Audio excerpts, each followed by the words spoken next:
ওম শান্তি। প্রিয় ব্রাহ্মণ ভাই ও বোনেরা, আসুন আজকের এই অমৃত বেলায় আমরা বাবার স্মৃতিতে আজকের মুরলির গভীরে প্রবেশ করি। আজকে সাকার মুরলির শিরোনাম হল মিষ্টি বাচ্চারা, অবিনাশী জ্ঞান রত্নের দানই হল মহাদান। এই দানের দ্বারা রাজত্ব প্রাপ্ত হয়, তাই মহাদানী হও। দেখুন বাবা কত ভালোবাসার সাথে আমাদের মহাদানী হতে বলছেন, কারণ এই জ্ঞান রত্নের দানই হল জগতের সবথেকে বড় দান। এই একটা দানের মাধ্যমেই আমরা নিজেদের আর সকলের জন্য সত্যযুগী রাজত্বের পথ খেলে দিই। চলুন ভাই ও বোনেরা, এই মহাদানের মহিমাকে আমরা আরেকটু গভীরভাবে অনুভব করার চেষ্টা করি।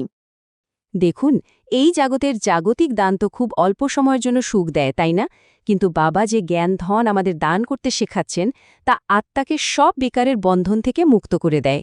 এই জ্ঞানের দ্বারাই আমরা এমন এক নতুন বিশ্বের ভিত্তি স্থাপন করছি, যেখানে শুধু পবিত্রতা, সুখ আর শান্তি থাকবে। আর এই সেবার দ্বারাই আমরা বিশ্ব মহারাজন লক্ষ্মীনারায়ণের সমান পদ প্রাপ্ত করার যোগ্য হয়ে উঠছি। এখন বাবা আমাদের বোঝাচ্ছেন যে আত্মারা তার এই সেবায় মন প্রাণ দিয়ে যুক্ত, তাদের মধ্যে কোন বিশেষ লক্ষণগুলো ফুটে ওঠে। বাবা আজ আমাদের নিজেদেরকে প্রশ্ন করতে বলছেন, আমাদের অন্তরে কি সত্যি সেবা করার সেই আন্তরিক ইচ্ছা বা শখ জেগেছে? আর যদি তা জেগে থাকে, তাহলে তার লক্ষণগুলোই বা কি? বাবা কত সুন্দরভাবে বুঝিয়েছেন, যাদের সেবার শখ থাকে তাদের পুরনো দুনিয়ার কোনো কিছুতেই আর মন টানে না। সেবা করেই তারা সবথেকে বেশি আনন্দ আর শক্তি অনুভব করে। তাদের হৃদয়ে বাবার মতো উদার হয়ে যায়, আর সব ধরনের জাগতিক মোহ থেকে তারা খুব সহজেই মুক্ত থাকে। সেবা করাটাই যেন তাদের জীবনের শ্বাস-প্রশ্বাস হয়ে ওঠে। একবার ভেবে দেখুন তো, এই পুরনো দুনিয়ায় আজ চারিদিকে কেবল দুঃখ আর অশান্তির চিৎকার। সবাই শান্তি খুঁজছে, আর ঠিক এই সময়েই বাবা এসে আমাদের স্মৃতির যাত্রার মাধ্যমে সেই নতুন স্বর্গীয় দুনিয়া স্থাপন করছেন, যেখানে কেবলই সুখ, শান্তি আর পবিত্রতা বিরাজ করবে। আমাদের পুরুষার্থই এই পরিবর্তনকে সম্ভব করে তুলবে। বাবা আমাদের এক খুব সুন্দর উপমা দিয়ে বোঝান। তিনি হলেন আমাদের রুহানি অর্থাৎ আত্মিক সার্জন, আর আমরা হলাম তার সহযোগী সন্তান।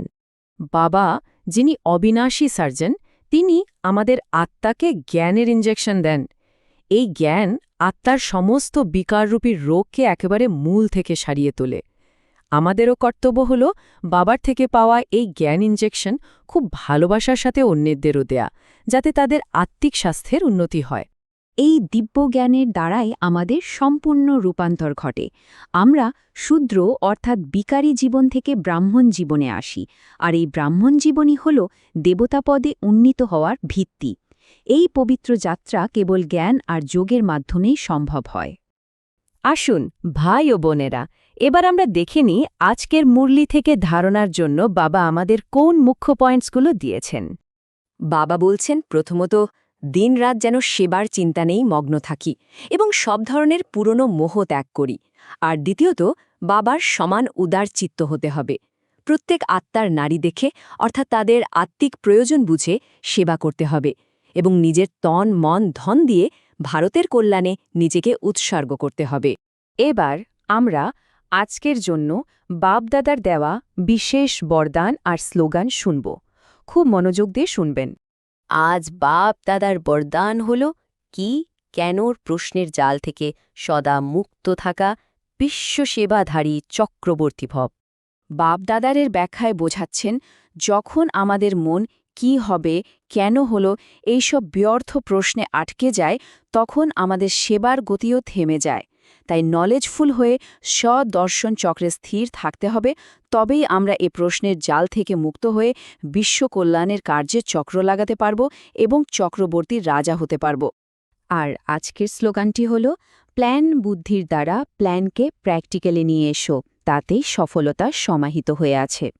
এর অর্থ হল, যখন আমাদের বুদ্ধি সরল আর স্বচ্ছ থাকে, কোনো রকম সংশয় বা জটিলতা থাকে না, তখন বাবার দেওয়া প্রত্যেকটি পরিকল্পনাকে আমরা সহজেই বাস্তবে রূপ দিতে পারি। আর সেই সরলতার মধ্যেই সফলতা নিশ্চিতভাবে নিহিত থাকে। আসুন সারা দিন বাবার এই অমূল্য শিক্ষাগুলোকে স্মরণে রেখে পুরুষার্থ করি এবং নিজেদের ও বিশ্বের সেবায় মগ্ন থাকি। ওম শান্তি।